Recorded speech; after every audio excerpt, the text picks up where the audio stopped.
Estou na oficina de sapataria do Sr. Abel.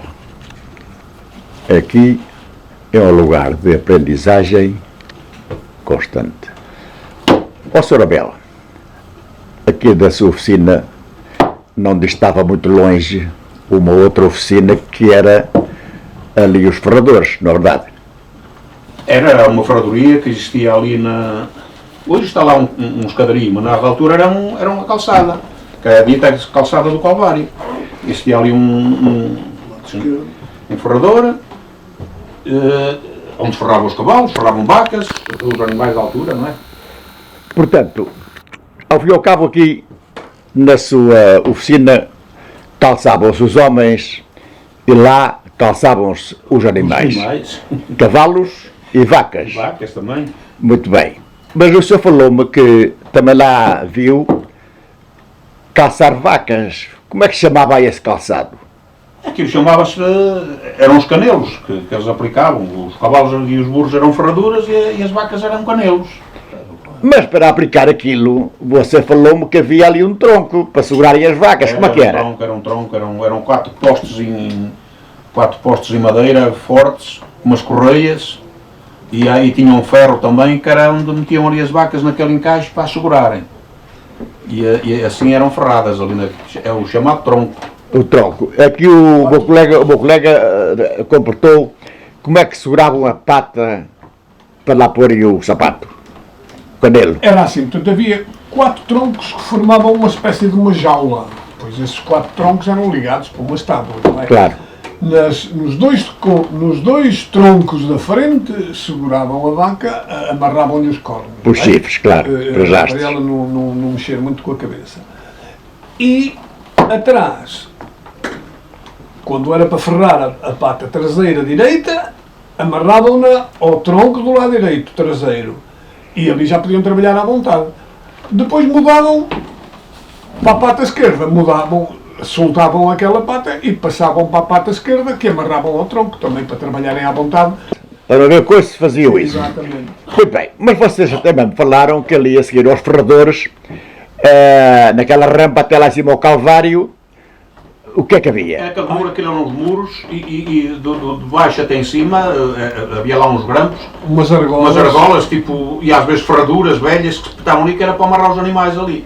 Seguravam ali os animais até... E ali na casa da cerca, não é? Portanto, ali a seguir onde estava hoje o Milénio, por ali acima até à capela, tinha várias argolas, porque aquilo ali, naquele tempo era para estacionarem os cavalos. Agora são os carros. E o cavalo já não saía dali.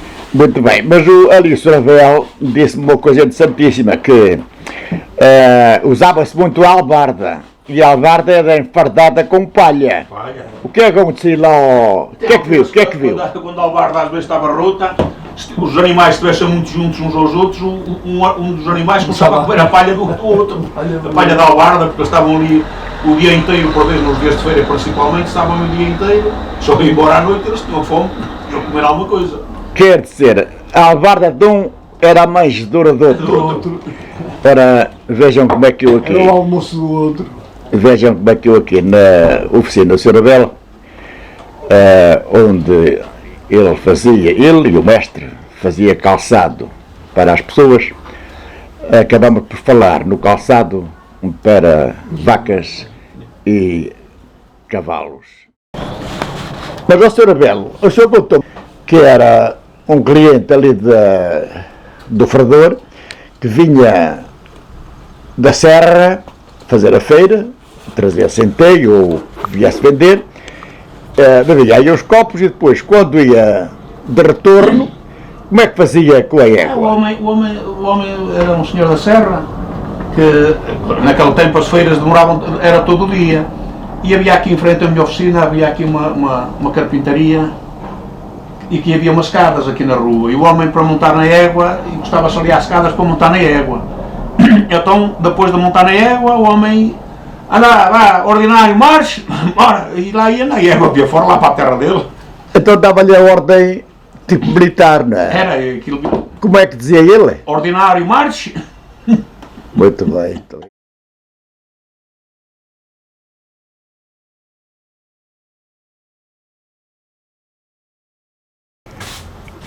tenho aqui o cartão de um combatente, como é que se chama? Albertino Ferreira, Albertino Ferreira, natural de onde? Castro Daire, Castro Daire.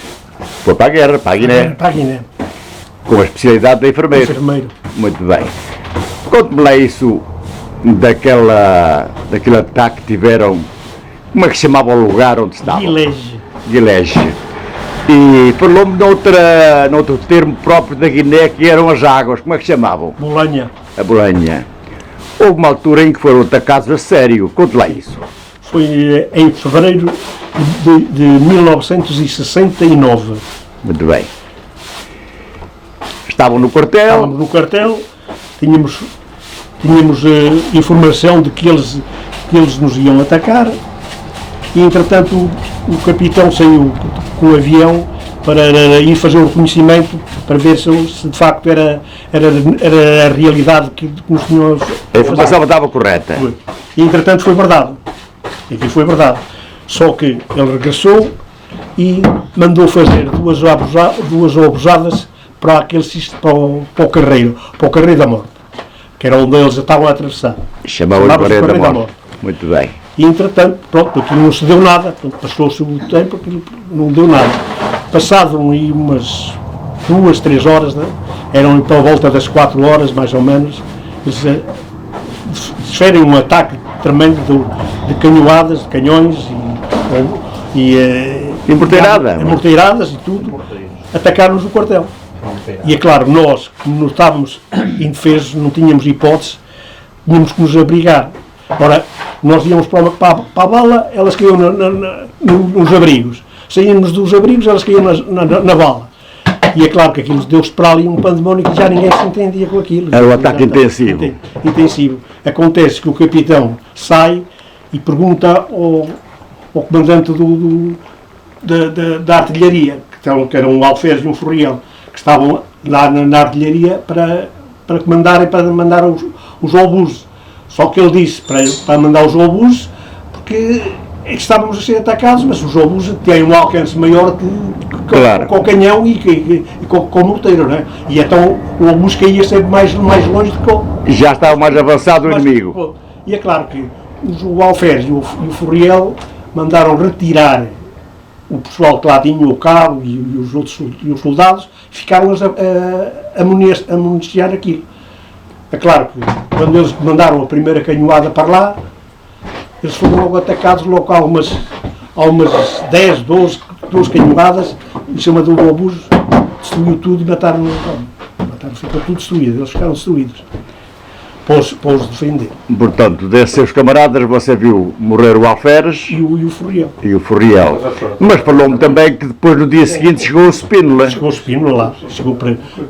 Viu-se atrapalhado para ir lá aterrar com o helicóptero, que era só buracos, era difícil. Muito bem. Foi o ataque, digamos assim, que o senhor sofreu com mais intensidade. Com mais intensidade. Sofríamos todos os dias, mas aquele foi com mais intensidade. Foi onde houve mortes, porque durante o meu ano que eu lá estive, só foi aquelas 2 mortes que a gente apanhou. Aquilo é que o marcou. Isso foi em que ano? Em 1969.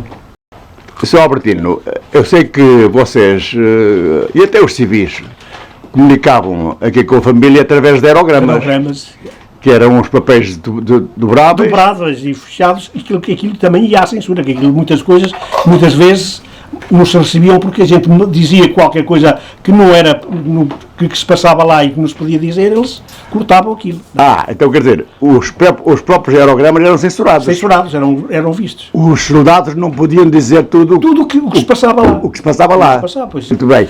Mas houve uma altura em que o senhor teve de dar sangue a um ferido que era paraquedista, conte lá. Porque foi o ataque que teve também precisamente em Guilherme. Nas vésperas ele teve a falar comigo, que era de cá, o António, e estava a dizer que ia para lá, para a minha zona, onde estive, e que aquilo estava muito mal e tal, que iam para lá, e eu disse lá, pá, tem calma, que aquilo já sabes que aquilo é difícil, mas... E eles ao outro dia foram para lá e foram todos fulminados. Uns morreram, os paraquedistas morreram, outros ficaram feridos. Ele foi outros que ficou feridos, ficou sem um pulmão, e foi preciso dar sangue para eles. E então eu ofereci-me voluntário para ir dar sangue, para ele ou para outros, foi para ele dar sangue à terra. E, portanto, eu fui fazer este trabalho. Pronto, outro dia. E depois, como os pais não sabiam dessas situações, foi quando eu cheguei cá que disse aos pais que o filho tinha tido um acidente grave e que foi tratado e que já devia estar cá em Portugal a ser tratado no hospital, porque lá não havia hipótese, tinham que se mandar para cá as coisas. Porque nem isso era permitido. Não era permitido dizer, não se podia dizer que houve um acidente ou que houve um ataque ou que as pessoas ficaram feridas ou isto. Eles é que tinham a obrigação de. O Estado, naquela altura, o Estado fascista é que tinha que informar, mas não informavam por causa destas situações que diziam. Depois deu-se o 25 de Abril e acabou a Guerra Colonial. O que é que o senhor tem, o que é que pensa disso? Foi bom ou foi mau? O 25 de Abril foi bom. Foi bom para se libertar toda aquela gente que lá estava na guerra, que não tinha culpa nenhuma do que se estava a passar. O senhor contou aí uma coisa interessantíssima, que era estarem a dar fogo para o inimigo e depois o inimigo vir ser tratado das balas. Exato, nós éramos obrigados a tratar os indivíduos que estavam feridos. Muito bem, quer dizer, o próprio inimigo ferido vinha ao acortelamento para vocês o tratarem. Para os tratarmos. Muito bem. Este foi o depoimento deste ex-combatente na Guiné, o primeiro que eu registrei até hoje. Chamava-se e chama-se Albertino Ferreira, natural de Castro Daire. E hoje, 13 de abril de 2024, vai fazer 50 anos que se deu o 25 de abril e, na sequência, a descolonização.